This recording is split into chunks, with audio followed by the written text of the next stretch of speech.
Nous, on a fait deux constats. C'est déjà l'état de détresse dans lequel étaient les étudiants pendant la période de Covid.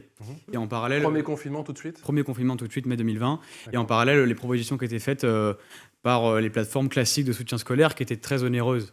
Donc en fait, détresse, mais pour répondre à la détresse des solutions payantes assez chères, pour moi, c'était pas logique. Donc, je me suis dit, comment faire barrière à ça, créer une plateforme où tous les étudiants peuvent s'entraider ensemble, parce que quand il y a le rapport étudiant-élève ou élève-étudiant, il n'y a pas le Une rapport communauté professeur. d'entraide. Aujourd'hui encore, votre site est toujours à but non lucratif. Bien sûr, oui, oui. Et alors, à but non lucratif, non, en soi, puisque on est établi en En start-up. tout cas, il est gratuit, pardon. Mais il est pour la- gratuit, bien sûr, oui, D'accord. totalement. Et il le restera. Jules, vous avez 19 ans, c'est ça? Exactement. Étudiant en école de commerce. Vous faites des allers-retours, si j'ai bien compris, entre la France et l'Espagne pour vos études.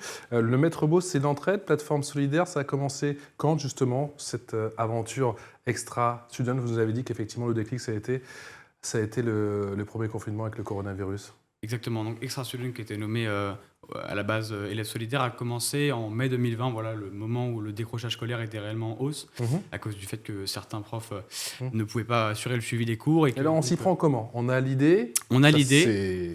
c'est déjà très bien, mais justement, Ouais. comment on la met en œuvre? Comment on ose? Bien sûr, Comment on y va? on a l'idée, on se dit, mais comment créer une plateforme lorsqu'on est étudiant? Enfin, moi, j'étais élève en terminale, puisqu'on ne sait pas comment mobiliser les professeurs, parce que généralement, le rapport est plus professeur-élève qu'élève-élève. Alors, on se dit, les élèves qui ont des compétences peuvent faire des cours à ceux qui n'en ont pas, ou alors ceux qui désirent en avoir. Alors, on a créé une plateforme où, en gros, c'était les élèves et les étudiants qui étaient ensemble en train de s'entraider. Et vous avez été surpris par la rapidité, la manière dont ça a pris, justement? Après, c'était un élan collectif, l'entraide pendant le confinement, l'entraide pour les soignants, l'entraide pour les personnes âgées.